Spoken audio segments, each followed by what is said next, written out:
Hello, hello, hello, tennis fans. This is Jamie here, also known as the Hip 11 on Instagram. My buddy Van manages the video portion of this clip. We're both big Roger Federer collectors.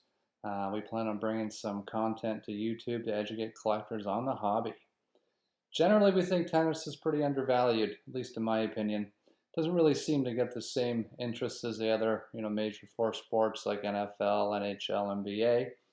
But we thought we'd bring some exciting content for you today.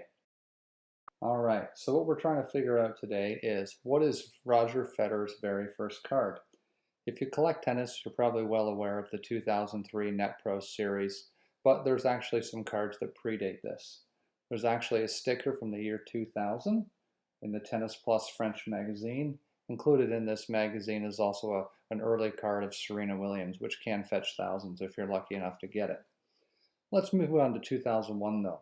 The question we're trying to answer is, what is Federer's first card? Pictured here is the 2001 Tennis Plus magazine, which clearly shows January 22nd, 2001 on the back of the card.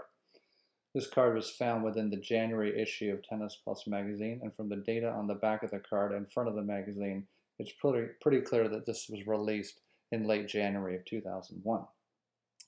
The question now moves to, is this the first card of Federer, or is there another one? Well, there is in fact another card that was released in 2001 by the ATP. Today we're going to discuss the two cards and make a ruling on the first card that was released by Federer. The question is, when was the 2001 ATP Champions Race card released? Well, it's not 100% easy to say, but we can say for certain it was released no earlier than December 25th, 2000. Here's why. If you study the back of the Champions Race card, it highlights Roger's year-end world rank of 29 for the year 2000.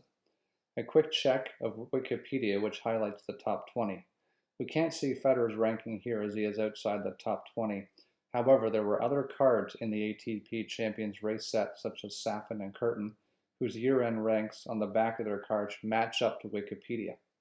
This proves the cards were not released before the year-end ranking, which was around December 25th, 2000.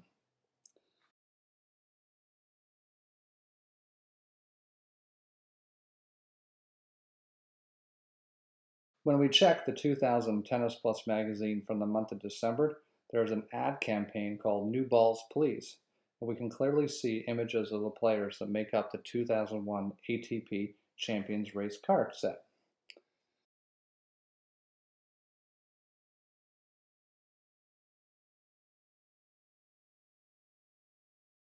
When looking at the back of the Federer card, we can see the images in the 2001 ATP calendar that also match the card.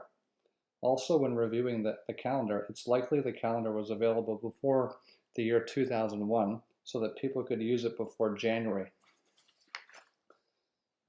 Likely the time that that Champions Race card became available.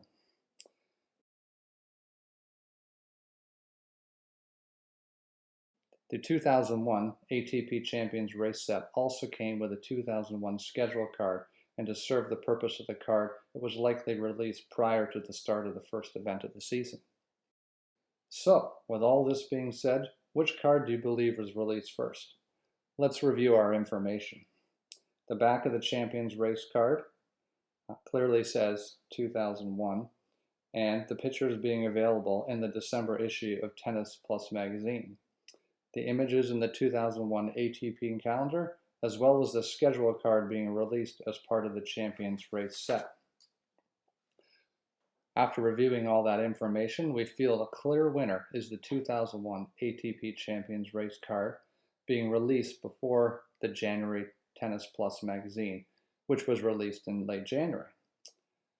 Having said that, let's talk a little bit now about the history of the ATP Champions Race card. This was actually a 16-card set with other players such as Curtin, Hewitt, Safin, and Tommy Haas. An article was published in August of 2000 discussing who might be the new cover boys of the sport. Sort of a next-gen type thing that the sport is discussing now that Federer, Nadal, and Novak are aging. The magazine research showed that the public wanted to learn about young players, so the goal was to show the strong attitude of the new blood and make them seem godlike, sort of like Russell Crowe in Gladiator. The campaign, entitled "New Balls Please," was used as a slogan to promote the new blood, the saying when new balls are being asked of the umpire in a match. New balls in reference to new players to watch on the tour. There you have it, folks. I hope you enjoyed the content today. Subscribe to the channel and check both Van and myself out on Instagram to see our collections and connect. Thanks for watching.